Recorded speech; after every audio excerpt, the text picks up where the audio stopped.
एक छोटे से गांव में सीता नाम की एक लड़की रहती थी। वह बहुत ही सीधी सादी और मेहनती थी। उसके पिता गरीब थे, लेकिन उन्होंने अपनी बेटी को अच्छे संस्कार दिए थे। समय बीतने के साथ सीता की शादी एक ऐसे घर में हो गई जहां उसकी सास बहुत ही कड़क स्वभाव की थी। शादी के कुछ दिनों तक तो सब ठीक रहा, लेकिन धीरे धीरे सास का असली रूप सामने आने लगा।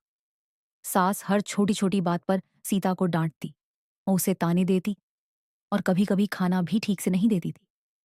सीता का पति भी अपनी मां के सामने कुछ नहीं बोलता था। सीता चुपचाप सब सहती रही। उसे अपने माँ बाप की इज्जत का ख्याल था, इसलिए उसने कभी शिकायत नहीं की। एक दिन सुबह सुबह सास ने सीता को जोर से डांटना शुरू कर दिया। बात बस इतनी सी थी कि रोटी थोड़ी जल गई थी, लेकिन सास ने इसे बड़ा मुद्दा बना दिया। तू इस घर के लायक नहीं है, निकल जा यहां से, सास चिल्लाई। सीता की आंखों में आंसू आ गए, लेकिन उसने कुछ नहीं कहा। उसने अपनी छोटी सी बेटी को उठाया और घर से बाहर निकल गई। उसके पास न पैसे थे, न कोई सहारा। वह सड़क पर चलती रही जब तक कि उसे एक छोटा सा मंदिर दिखाई नहीं दिया। वहीं बैठकर उसने भगवान से प्रार्थना की, हे भगवान, मैंने किसी का बुरा नहीं किया, फिर मेरे साथ ऐसा क्यों? कुछ देर बाद एक बुजुर्ग महिला वहां आई।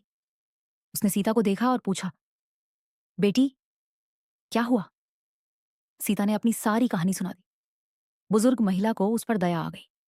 वह उसे अपने घर ले गई और कहा, आज से तुम यहीं रहो और मेरे साथ काम करो। सीता ने मेहनत से काम करना शुरू कर दिया। धीरे धीरे उसकी जिंदगी बदलने लगी। वह सिलाई सीख गई और गांव में कपड़े सिलने लगी। लोग उसकी मेहनत और ईमानदारी से खुश होने लगे। कुछ ही महीनों में सीता ने अपनी एक छोटी सी दुकान खोल ली। उसकी बेटी भी स्कूल जाने लगी।